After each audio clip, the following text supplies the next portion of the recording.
Salve, salve, seguidor do Portal Massa News, seja muito bem-vindo a mais um Massa News Entrevista. Eu sou o Gabriel Sartini e falo pelo Massa News e hoje a gente vai falar sobre um tema importante, um tema que a gente precisa sempre falar sobre isso e não é tão falado, e é por isso que hoje eu tenho aqui no estúdio a Kathleen Roberto, psicóloga. A gente vai falar um pouquinho sobre terapia. O que é terapia, para que serve, mas antes disso eu queria te dar as boas-vindas, muito obrigado por aceitar o convite. Muito obrigada pelo convite, estou muito feliz. E eu sei que não é muito fácil, né? Você normalmente está mais acostumada a ouvir o que estão falando e hoje eu vou pedir para você falar mais do que ouvir. Então a gente vai... Embora eu sou uma psicóloga bem diretiva, então eu sou bem falante. Ah, você fala também. Já vou explicar um pouquinho no meio das perguntas para você entender um pouquinho como funciona essa dinâmica, né? Vamos começar do princípio, né? Tá. Quando a gente fala de terapia, de psicólogo, quando fala assim, eu estou indo no psicólogo, o primeiro senso comum é louco, coisa de gente doida. E aí você fala que faz terapia, isso é coisa de depressivo, você tem ansiedade. A terapia ela só serve para isso, para depressão, ansiedade, terapia é coisa de gente doida? Não. Então vamos entender assim, a psicologia ela foi regulamentada no Brasil como profissão em 1962, então ela é relativamente nova, né? Então ela vem de um senso comum de que terapia é coisa para gente louca.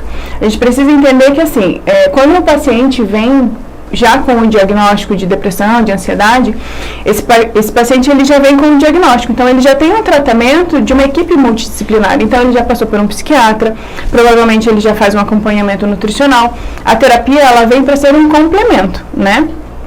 Então a gente vem desmistificando isso. Eu gosto de dizer que o processo terapêutico ele é um preventivo para você olhar naquilo que está quieto, mas que de certa forma movimenta a tua vida no todo, né? Uma repetição de padrão, uns comportamentos impulsivos que às vezes você fala, putz, fiz aquilo, não deveria ter feito, que nem você identifica, não sabe direito o que é. Então o processo terapêutico ele é autoconhecimento, ele trabalha a tua performance, ele trabalha o teu desenvolvimento, ele trabalha teu convívio em grupo. Bom, eu adoro o processo terapêutico e posso passar muito tempo falando, mas não é só para depressão e ansiedade, mas também e o processo terapêutico ele olha para você no todo, de toda a sua base, de todo o seu convívio, né? Então ele é um processo que pode ser muito rico, tanto já para alguém com o diagnóstico, como para alguém que tem umas demandas a ser trabalhadas que por vezes nem sabe o que é. Eu ia tocar nesse ponto agora, você citou a questão preventiva. Quem está assistindo a gente, que ainda não faz terapia e que de repente não tem nenhum diagnóstico de depressão, de ansiedade ou de algum outro problema que pode ser resolvido com a terapia, ela precisa esperar manifestar algum tipo de sintoma, não sei se esse é o termo certo, se sintoma é o termo certo, mas assim, o que eu quero dizer a pessoa ela precisa ter alguma doença para fazer terapia, uma doença psicológica, psiquiátrica, ou de repente eu não tenho nada, mas eu gostaria de fazer terapia. Como que isso pode ajudar, né, a pessoa que busca sem de repente ter um problema necessariamente? Você vê como é importante desmistificar o que é a terapia, né? Porque a pessoa já entende que eu só vou fazer terapia se eu tiver uma doença, se eu tiver um diagnóstico ou se eu tiver um problema. Às vezes, hoje acontece muito assim, as pessoas procuram um processo para desenvolvimento, para performar, pessoas que trabalham com o mercado digital, pessoas que trabalham com o mercado financeiro, né, que tem estresse e quer desenvolver cada vez mais, que são pessoas que conhecem de potencial. Não precisa ser um problema, eu quero desenvolver, quero me autoconhecer, quero trabalhar melhor as minhas relações, quero ter um convívio melhor com as pessoas. Não precisa ter um problema, mas como vem dessa coisa de senso comum, não, terapia é para quem tem problema. Até pouco tempo atrás as pessoas procuravam um processo terapêutico se fosse um problema, mas hoje não mais. Então se você quer se desenvolver, não espere ser um problema, vem para o processo terapêutico que vai valer a pena. Eu ia perguntar isso também, existe um tipo de pessoa, vamos colocar assim, que deva buscar terapia, além, claro, de quem está passando por algum tipo de problema? Você citou, né, às vezes a pessoa trabalha com o mercado financeiro, com o mercado digital, passa por uma situação. existe algum tipo de recomendação nesse sentido? Se você desenvolve esse tipo de atividade, é importante que você tenha um acompanhamento. Existe isso? Que tipo de pessoa que faz terapia, que deve fazer? O tipo pessoa. Porque assim, existe uma situação que não é muito viável, que é como assim, minha filha tem que fazer terapia, mas já é adulta. Meu marido tem que fazer terapia. O cara nem sabe o que é uma terapia. Não, você tem que fazer terapia. Minha vizinha tem que fazer terapia. Daí o que pode acontecer? Essa pessoa vai para o processo terapêutico, mas vai olhando para aquilo de uma forma aversiva. Então, existem duas possibilidades dentro disso, né? Ou a pessoa vai para o processo terapêutico, e aí, nessa anamnese, o profissional consegue trazer a pessoa, entender o que vai ser bom, explicar o que é o processo, tirar o julgamento disso.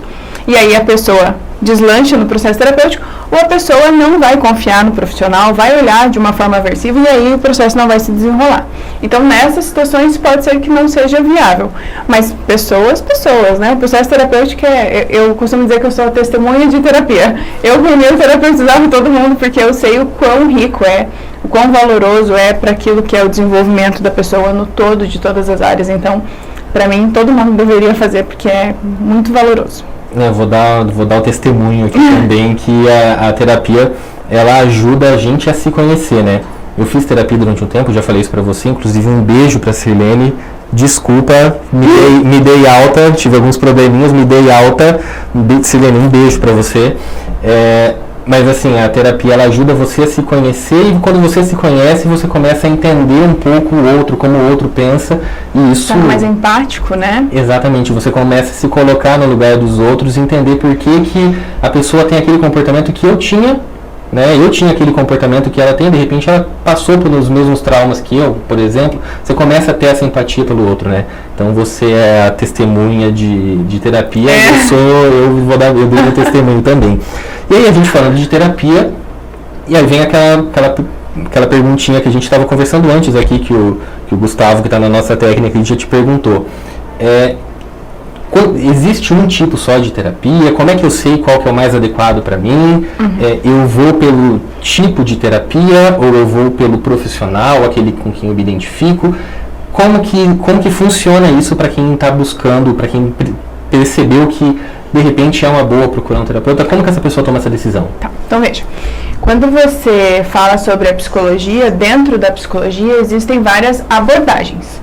E cada abordagem trabalha uma dinâmica diferente, uma teoria de uma forma diferente dentro da dinâmica de consultório, tarefas que a gente pede para você fazer, observações, né? Então, quando você passa a ter um insight, quando você já está um pouquinho mais adiantado, como o profissional lida com isso, cada abordagem trabalha isso de uma forma. Então, eu trabalho hoje na sistêmica, hoje também faço outra especialização, que é em neurociências e comportamento. Então, dentro dessas abordagens que o profissional traz, a gente vai manejando de uma forma. Mas o mais importante é a relação do profissional psicólogo com o paciente. A interação, o quanto o paciente confia no profissional. Porque por vezes, Gabriel, você está falando umas coisas no processo e acredite, gente, acontece muito. Que nem vocês se dão conta que estão falando, de tão natural que é para você. E por vezes, isso é algo que você repete e faz mal para você. Isso é algo que você permeia nos seus meios de convívio, que você nem percebe que reproduz isso. E nós estamos ali vendo dentro das suas queixas o quanto isso é o que embasa esse comportamento.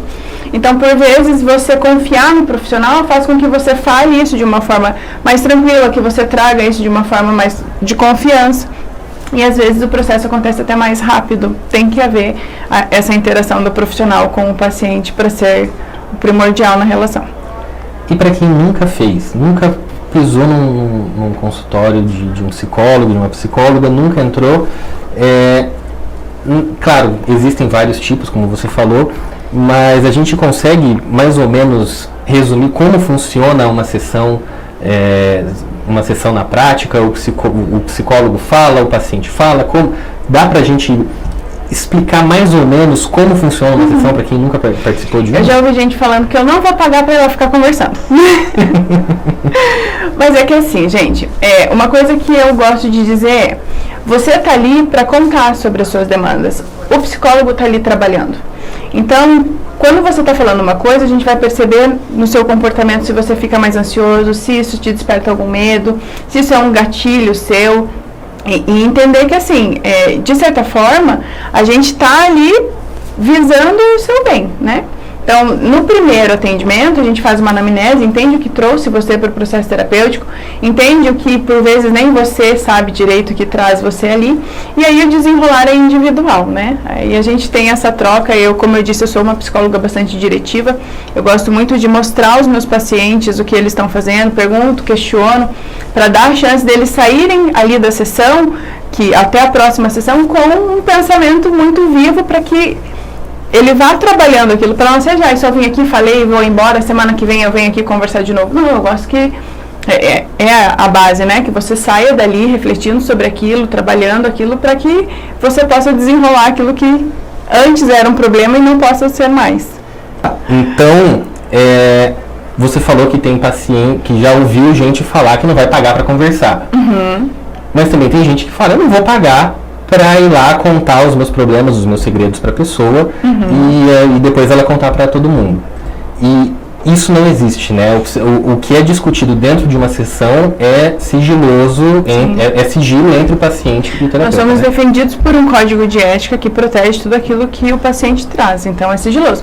Na maioria das vezes, o paciente conta, nossa, descobri um negócio na terapia, nossa, entendi um negócio, então eles falam, mas nós protegemos aquilo que é sigilo do paciente. Eu mesmo, naquela conversa que a gente teve há alguns dias, eu mesmo já falei, na minha terapia aconteceu isso, já te entreguei algumas coisas, né? Então é natural. Mas a gente prende todas as informações. Você pode ter certeza que qualquer coisa que você fale, a sua psicóloga nunca deixou passar. Não, eu sempre confiei muito nela, isso eu tô convicto. É o que rege o processo terapêutico, a confiança do paciente para com o profissional psicólogo. Eu tenho plena confiança de que ela nunca passou isso pra frente. Agora eu não consigo guardar segredo, eu saí contando mesmo.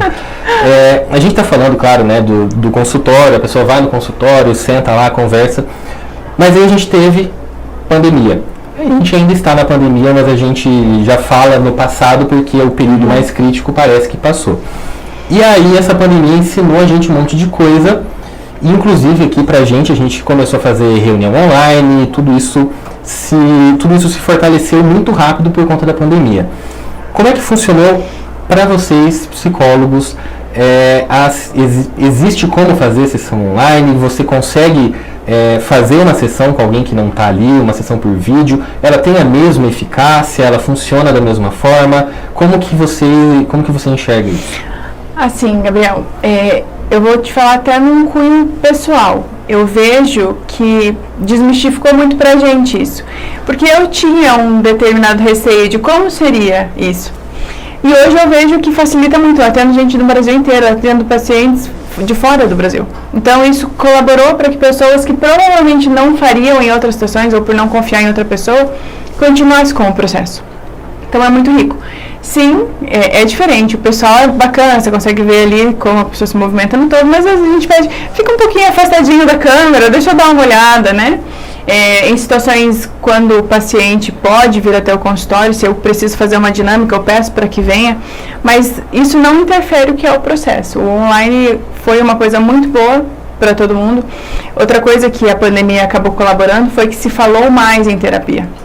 As pessoas ficaram mais em casa, as pessoas tiveram que se olhar mais para as próprias demandas, a gente ouviu falar mais em redes sociais sobre isso, então acabou que as pessoas tiveram mais acesso e buscaram mais, e se tivesse que esperar acabar a pandemia para ir para um consultório, provavelmente não teriam começado o processo. Então eu vejo que o online foi muito valioso assim, para a psicologia. E tem uma outra questão também, né, não relacionada à terapia, no meu caso relacionado à academia, exercício físico, mas a gente sempre dá um jeitinho de arrumar uma desculpa para não ir. Porque hoje está chovendo, mas eu vou pegar o carro para ir lá no consultório para fazer isso. E o online, ele tira muito isso, né, tira essas desculpas que a gente pode inventar, e a única desculpa é eu tô sem internet hoje, né. Mas é que assim, eu com os meus pacientes, de alguma forma, eu faço eles se movimentarem, porque se existe aí na sua cabeça uma neuroplasticidade que te deixa confortável em não fazer alguma coisa, algo precisa passar a ser feito, visto que isso é bom para você. Então, mesmo que você queira dá uma desculpa para a psicóloga, não pense que não estamos trabalhando e não estamos vendo essa desculpa que você está dando, porque por alguma coisa a gente vai te ajudar a se movimentar. Em algum momento você vai voltar para uma sessão e essa tua desculpa vai ser discutida. Vai ser usada com você. E assim, a gente está falando do processo terapêutico e claro, isso vai variar, né, de pessoa para pessoa, caso a caso, os objetivos, mas em que momento que o psicólogo, que a psicóloga olha para o paciente e fala, está pronto para alta? O que precisa acontecer com o paciente para vocês sentirem que essa pessoa ela pode deixar a terapia, pode andar com as próprias pernas? Tá, então eu vou falar isso no sentido mais amplo, depois eu vou falar na minha abordagem, tá? Existem abordagens dentro da psicologia que o paciente se dá alta. Não, acho que eu não preciso mais, tá tudo bem, consigo lidar com as minhas demandas, ok. Em contrapartida, tem outras que a pessoa fica ad eterno. Se eu achar que eu devo ficar todos os anos da minha vida aqui, eu vou ficar. E ok. Na minha abordagem, eu trabalho com o paciente, geralmente semanal, e aí a gente vai espaçando esses atendimentos, conforme você vai tendo seus insights, conforme eu vejo que você já identifica os seus próprios gatilhos, conforme você já não reproduz mais os padrões que antes são coisas que te faziam mal, te geravam medo. Então, conforme você vai vendo que essa pessoa já desenvolve bem, já desenrolou, já tem o autoconhecimento ali funcionando tranquilo, a gente vai espaçando esses atendimentos até que chegue... geralmente é semanal, quinzenal, aí 20, 21 dias e aí uma vez por mês até liberar o paciente. Só que o que por vezes acontece? Nesse espaçamento você pode pegar um gatilho do paciente, que ele está reproduzindo algo que nós entendemos que ele fazia lá no comecinho. Então a gente dá uma olhada para isso, ver se realmente a pessoa identificou, se isso se passou em outras relações dessa pessoa. Então essa manutenção até que por fim a gente dá alta. Eu costumo dizer para os meus pacientes, vá, que eu quero mais é que vocês voem, fiquem bem, mas saibam que vocês têm para onde voltar, que eu encaixo vocês em qualquer situação, porque aqui sempre vai ser o lugar deles, né? Legal. E assim, a gente já está há algum tempinho conversando aqui, e para a gente caminhar já para o encerramento. Lá no começo do nosso bate-papo, você comentou que é uma profissão nova, uma profissão que ainda gera um certo preconceito, um certo receio. E eu queria saber hoje, como que você enxerga, até casando com o que você falou da pandemia, que as pessoas ficaram muito em casa, às vezes acabaram desenvolvendo algum tipo de transtorno por ter que ficar em casa, acabaram olhando para dentro delas mesmas. E aí eu queria saber de você, ainda existe muito preconceito com com o paciente que faz terapia? Existe esse receio, essa pessoa faz terapia, então será que ela é apta, por exemplo, para a vida de trabalhar aqui, porque ela faz terapia? Existe esse tipo de preconceito ainda hoje?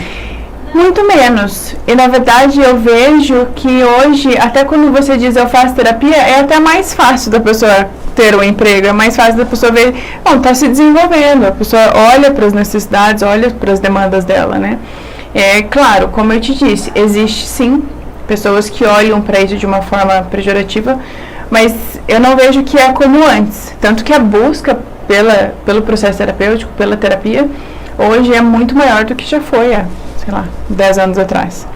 Então é algo que passo a passo, né, esses preconceitos, esses tabus, eles vão caindo e a terapia acaba sendo vista como melhor a pessoa que está fazendo o acompanhamento do que alguém que não está fazendo, né? E a ciência ela vai colaborando, né? Porque você vai descobrindo mais coisas, vai se falando mais, vai se mostrando mais, vai gerando mais confiança.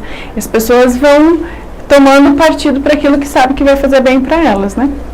Tá certo. Kathleen, a gente teve um primeiro bate-papo, né, uma conversa bem introdutória, justamente para falar sobre a terapia e sobre e falar alguns pontos, né, às vezes alguém que não conhece, que tem um certo receio de procurar, então esse bate-papo foi mais nessa linha. Claro, você tem mais um monte de coisa para falar, eu tenho certeza que dava pra gente ficar algumas horas aqui. Mas eu queria saber, tem algum ponto dentro disso que a gente conversou que você gostaria de abordar agora, de dar mais algum recado antes da gente encerrar? Olha, eu posso dar um recado para vocês, assim. Se você tem dúvida, se você de alguma forma acha que o processo poderia ser valioso para você, olhe para o que é importante para você. Às vezes a gente busca muito a validação dos outros, o que os outros acham daquilo, mas o processo é para você, é por você. Tem coisas que muito provavelmente nem você sabe que repete. E com certeza isso vai validar muitas coisas positivas para você. Se permita o autoconhecimento, se permita olhar para aquilo que é importante para você, porque é valioso para as pessoas ao seu redor também. Eu falo, faça por você. Porque é um processo que, por mais que seja fazer algo bom para você, também vai ser fazer alguém ao seu redor feliz. Então, valide isso, é importante. E faça porque você entende a necessidade e a importância. E é bom, acredite em mim. Kathleen, muito obrigado mais uma vez pelo seu tempo, por vir aqui gravar com a gente, fazer esse bate-papo, que é muito importante. Estou muito feliz com o convite. Esse é um assunto que quem já fez terapia sabe da importância, né? Quem faz terapia sabe da importância, e é muito legal a gente ter uma pessoa aqui para ajudar a gente a desmistificar um pouco esse assunto. Muito obrigado. Eu quem agradeço. Até a próxima. E agradeço você também que está acompanhando a gente. Fica ligado no portal Massa News, nas nossas redes sociais. A gente está no Instagram, a gente está no YouTube, no Facebook, Twitter, TikTok. Procura Massa News em tudo quanto é rede social que você vai encontrar a gente. E para se manter informado sobre o que acontece aqui em Curitiba, região metropolitana e em todo o estado do Paraná, é só se ligar no portal massanews.com, a notícia em movimento.